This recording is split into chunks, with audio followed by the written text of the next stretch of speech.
अनंत कोटि दंडवत सतगुरुदेव को 10 अक्टूबर से 16 अक्टूबर तक निवृत्ति सप्ताह के बाद आज फिर इसको लिया जा रहा है। पिछला था 152 श्लोक हो गए थे ब्रह्म प्रकाश के, आज 153 श्लोक लेते हैं। तो पिछला लिया था सत्यम शिवम सुंदरम लागे माया का हर काम मृग तृष्णा जो जीव भटकता पावे ना विश्राम। कि जो माया है सामने दिख रही है, ये इसका जो कार्य है, चाहे वो गृहस्थ आश्रम है, चाहे वो ऐश्वर्य है, चाहे परिवार है, चाहे हमारा व्यवहार सारा है, विस्तार है सारा हमारे व्यवहार का, ये बहुत ही अच्छा लगता है। अज्ञान के अंदर जीव इसी में ही भटकता रहता है, ये वासनाओं के अनुसार जगह जगह भटकता है और कभी विश्राम, मन से शांति नहीं पाता, विश्राम नहीं पाता। मन की शांति केवल आत्मा और ब्रह्म के ज्ञान से है, बाकी कहीं नहीं है। कर्म में नहीं है, पुण्य तो है, पाप तो है, स्वर्ग तक तो है,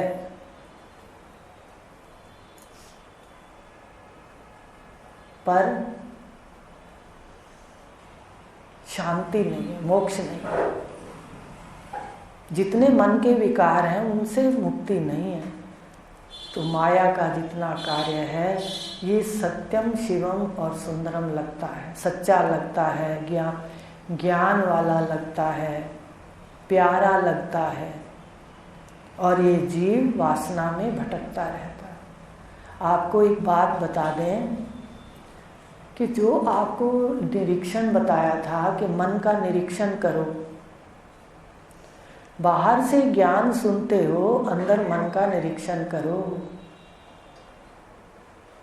अगर मन के राग द्वेष और द्वंद्व, ये करूं ये ना करूं, उसने ये कहा उसने ये कहा, ये जो द्वंद्व है और राग द्वेष है, अगर ये नहीं गया तो हमें यहाँ मन को एक शब्द देना पड़ेगा। इसका मनन चिंतन नहीं चलना चाहिए, मन को शुद्ध करना है। शुद्ध अंतःकरण ही ज्ञान का अधिकारी है। तो ये आपको सरलता से बताया था। और अगर वासना उठती है, ये ध्यान दे दो और निरीक्षण करना। ज्ञान सुनते हैं, वासनाएं उठती हैं, तो ध्यान दो, एक वासना के गर्भ में बहुत बड़ा संसार पड़ा हुआ है। गर्भ में अंदर छुपा हुआ, गर्भ में दिखता नहीं है, बस संतान, पुत्र है पुत्री है, क्या है नहीं दिखता। ऐसे वासना के गर्भ में संसार पड़ा हुआ है, पता नहीं कितने जन्म दे देगा वो एक वासना। काटने के लिए सिर्फ यही है, ज्ञान सुनो, केवल श्रवण और मनोनिरीक्षण, और मन के विकार को हटाने के लिए गुरु का शब्द, ये उपचार है। ये जो संसार के विकार हैं जिसमें मृग भाग रहा है, ये जीव रूपी मृग, उसके लिए एक ही उपचार है, सबसे बड़ा उपचार है श्रवण। चुपचाप सुनते जाओ, मनोनिरीक्षण करते जाओ, मन के विकार शब्द से निकालते जाओ। बस ये है हमारे हाथ में और कार्य हो जाएगा। तो कहा इस संसार की वासनाओं में जीव भटकता रहता है, मरता है उस वक्त भी वासना होती है, मरता नहीं है ये पुराने घर को छोड़ता है, फिर नया घर लेके फिर उसमें सामान सजा देता है वासनाओं के, फिर भटकता रहता है संसार के। तो कभी विश्राम बिना सतगुरु के, सत्य के श्रवण के बिना नहीं है। माया की इस चकाचौंध में हुआ जीव वीरान, वीरान हुआ पड़ता है। इसको अपनी होश नहीं रहती, अजीब अजीब क्रियाएं करता है, सबको चिपटता रहता है, सबके पीछे पीछे पड़ता रहता है, लेकिन कोई भी बिना स्वार्थ के इसको मन में स्थान नहीं देता, मन में स्थान नहीं देता बिना स्वार्थ के। भटका इसके रंगों में। अब 3 रंग की दुनिया है। रंग कौन कौन से हैं? सत, रज और तम। सतोगुणी होता है तो कहता है मेरी तो फलाना मित्र, मेरा तो बेटा बहुत अच्छा है, सतोगुणी, सत में फंस गया। रजोगुणी है तो रज में फंस गया, राग द्वेष करने लग गया, मुझे तो वो अच्छा नहीं लगता। और तमोगुणी है तो तम में फंस गया, किसी ने अन्याय किया तो दुख हुआ, किसी के साथ अन्याय इसने कर दिया, बदले लेता रहा। ये 3 गुण के अंदर फंसा रहा। ये बात हम दूसरों के लिए नहीं कर रहे हैं, अपने लिए कर रहे हैं। हमें 3 गुणों में नहीं फंसना। सतोगुण है तो भी प्रकृति का, रजोगुण है तो भी कोई सामने राजसी है, मैं दृष्टा, मैं दृष्टा। और तमोगुणी है, मन में भी हमारे किसी के प्रति आ गया राग द्वेष, किसी से बदले की भावना, कोई पता नहीं मन कब क्या कह दे, लेकिन तुम एकदम खड़े हो जाओ, मैं थोड़ा ही कह रहा हूँ, ये तो मन कह रहा है, मैं मन का दृष्टा हूँ। दृष्टा कभी करता नहीं होता, दृष्टा जो है वो कभी क्रिया नहीं करता। अगर क्रिया कर दिया मन के साथ मिलके तो वो दृष्टा नहीं है, उस वक्त वो करता हो जाता है, कर्म बन जाते हैं। सावधान रहना। हमें बिल्कुल ज्ञान के बिना मन निर्मल नहीं होता। ब्रह्म प्रकाश में लिखा है, निर्मल मन, सरल मन ज्ञान के बाद होता है। इसलिए ज्ञान चुपचाप सुनो, मन का निरीक्षण करो, गुरु का शब्द लो, बस इतना करना है। बाकी तो जितने कर्म हैं पाप पुण्य से बंधे हैं, जितने यज्ञ हैं, जितनी उपासनाएं हैं पाप और पुण्य से मिली हैं, मिश्रित हैं। अभ्यास जन्य योग, ध्यान देना। राधा स्वामी के गुरु कृष्ण भगवान के 2 मार्ग हैं राधा स्वामी के, अभ्यास जन्य योग, अभ्यास करके योग, एक है नित्य योग, ये जो हम ले रहे हैं। भगवान का पहले से योग है, आत्मा का पहले से योग है परमात्मा से। सारी सृष्टि का लय इसी शिव स्वरूप में है। तुम तो शिव स्वरूप हो, चेतन हो, आत्मा हो, सत्य हो, अविनाशी हो। शव में बैठ के भोगता हो, इस शव को भी भोगते हैं, कह दे। शव है, किसको भोगते हैं? जड़ पदार्थों को। याद रखना, तुम ही चेतन हो, तुम्हारा महत्व है, अपनी वृत्तियों को अपने हाथ में कर लो। तभी गुरु कहते हैं शम दम उपरति। ये तो विश्व में विषय जो है इनकी ओर भागेंगे तो वीरान हो जाएंगे, भटक जाएंगे सारे लोकों में, विषयों के वश हो जाएंगे, कर्मों के वश हो जाएंगे और भ्रमण करते रहेंगे रस्सियाँ ओढ़ ओढ़ के। तो यही बात कह रहे हैं कि भटका इसके रंगों में लेके निज अज्ञान। जब अपना ज्ञान हो जाता है, मैं ही जिंदा हूँ, मैं ही आत्मा हूँ, तो सबसे पहले मृत्यु का भय समाप्त हो जाता है। ये दिखता रहता है कि देखो शरीर जैसे पुराना होता है वैसे लय हो जाता है, फिर नया मिलता है अगर वासना है तो। पर कहानी तो हर जन्म में यही रहेगी, 3 गुणों की रहेगी। कोई अच्छा मिलेगा, कोई अच्छा नहीं मिलेगा, कर्मों का हिसाब होगा। तो सारे कर्म तो इतने शुभ नहीं होते। अगर शुभ होते सारे प्रधान तो देव कोटि में जाते। मनुष्य जन्म में आना सबसे बड़ा सौभाग्य है। यहाँ हम सब कुछ कर सकते हैं। क्रम से अपने घर में पहुंच सकते। तो कहा भटका जग में इस रंगों में अपने अज्ञान के कारण, अपने स्वयं स्वरूप के अज्ञान के कारण। निज ज्ञान का मतलब क्या है? स्वस्वरूप, अपने ब्रह्म स्वरूप के अज्ञान के कारण।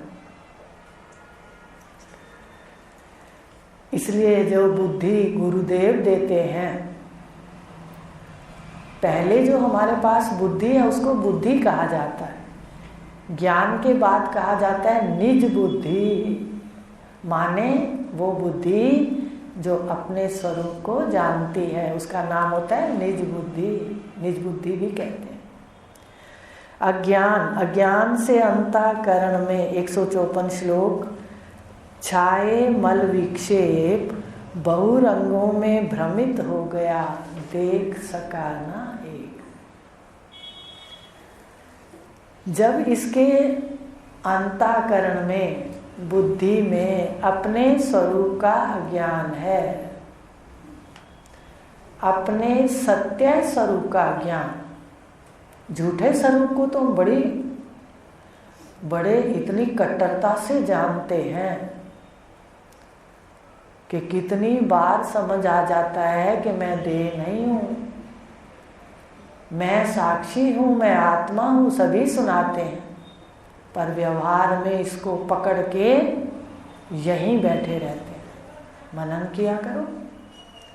इसको हमारे ऋषि कहते हैं कि ये जीव इतना अंतःकरण कठोर होता है, ये दुराग्रह करता रहता है, मैं शरीर, कहता है मैं आत्मा हूँ और बनता है शरीर।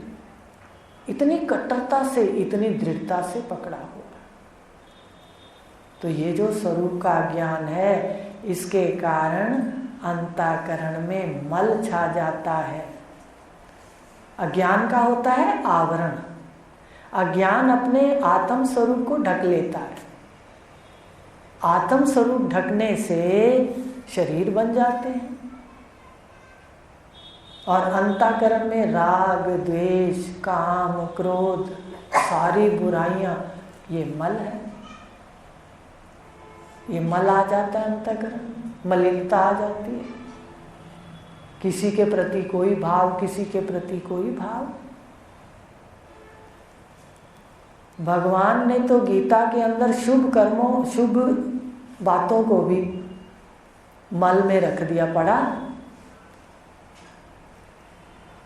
सौख्य, पीड़ा, देह, चैतन्य, धैर्य को भी मल में रख दिया। ये सारी वृत्तियां अच्छी और बुरी, ये अंतःकरण को बांधती हैं, जन्म देती हैं, इसलिए मल है। मल हुआ अज्ञान से। स्वस्वरूप को ढक लिया अज्ञान ने और सारा अंतःकरण संसार की वासनाओं से, व्यवहार से मलिन हो गया। जब यहाँ आए थे उस वक्त कैसा अंतःकरण था। आज अगर साधक हो तो बहुत बदलाव आया होगा। अब किसी को जवाब देने का मन ही नहीं करता, बोल कह दे भी क्या दिक्कत है, फटाफट कह दिया करो। क्या मन बोलने लगे क्या तू ये है, तू देख वो जिसको कह रहा है वो तू है ही नहीं। तो जरूरी नहीं कि छोटी छोटी बातों को बढ़ाया जाए। साधक कम करता है, बढ़ाता नहीं है। तो ये है ज्ञान का सुख, प्रारंभ का ही। तो मल विक्षेप इसके अंतःकरण में छा जाते हैं। विक्षेप क्या है? चंचलता। 1 मिनट में खुश बैठे हैं, 1 मिनट में नाराज होने लग गए, 1 मिनट में कुछ कहने लग गए, अच्छा कभी बुरा। मन चंचल रहा। मन की चंचलता होती है तो मन में विक्षेप होता है।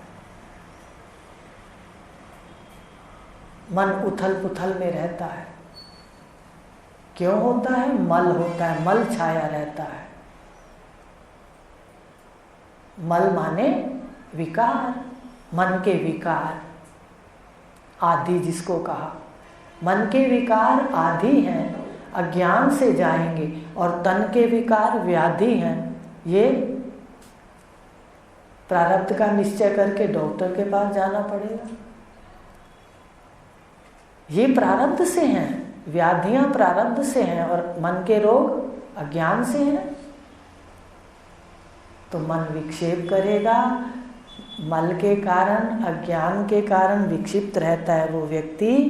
बिना ज्ञान के मन की शांति है ही नहीं। तो ये कह रहे हैं बहुरूपों में भ्रमित हो गया। जो सामने इसने देखा अनेक रूप,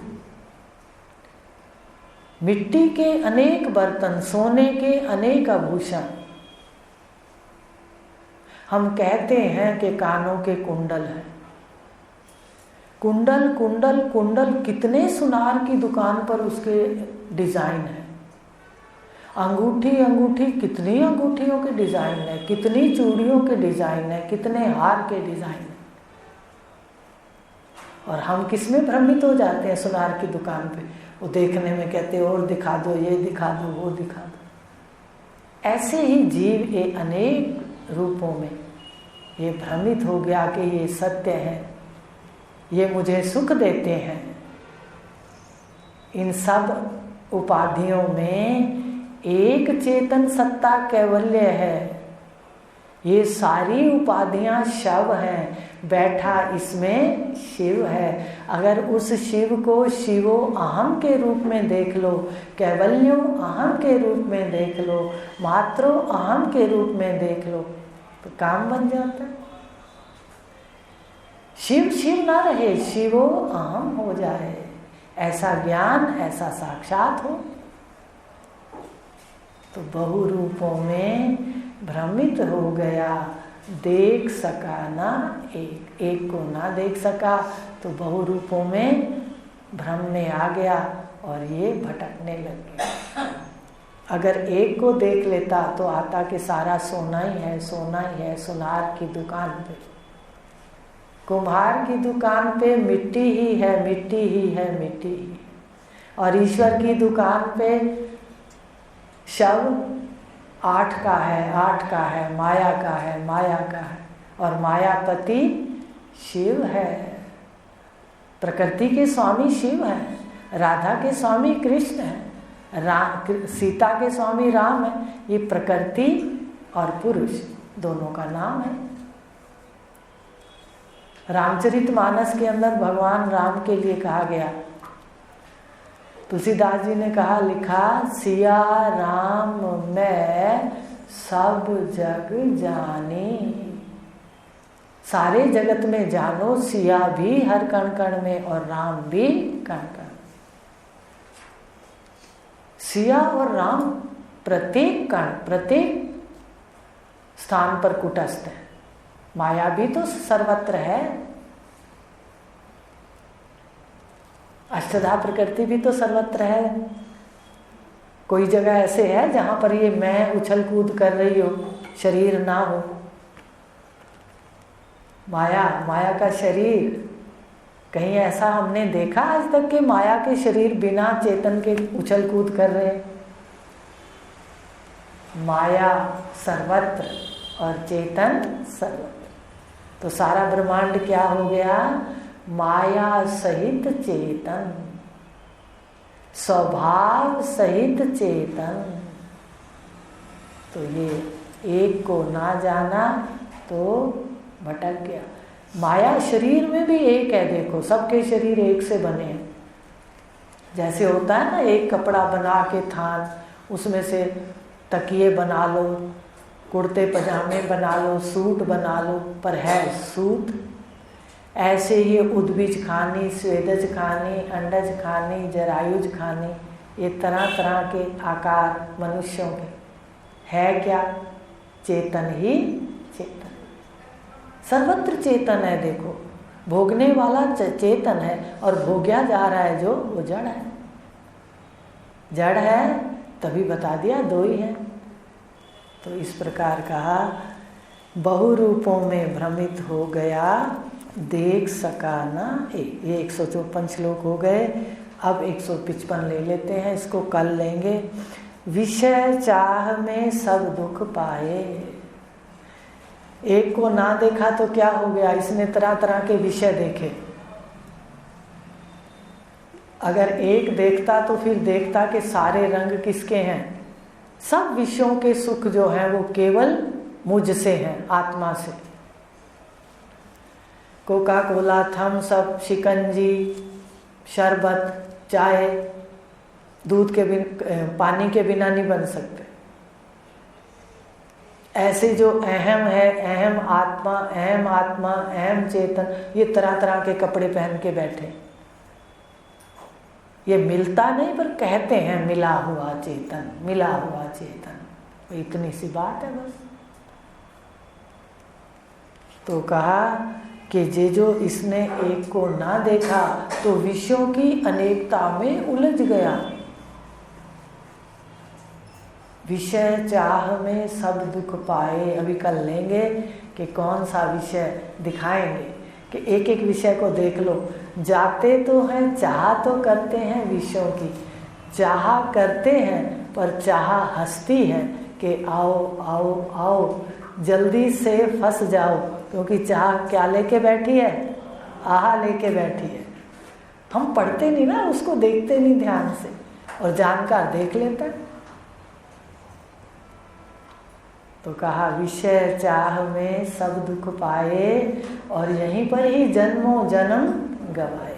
मिला संत तो निज घर आए, आनंद रूप संग। जब संत मिले, कल इसको लेंगे, आज इतना ही लेंगे।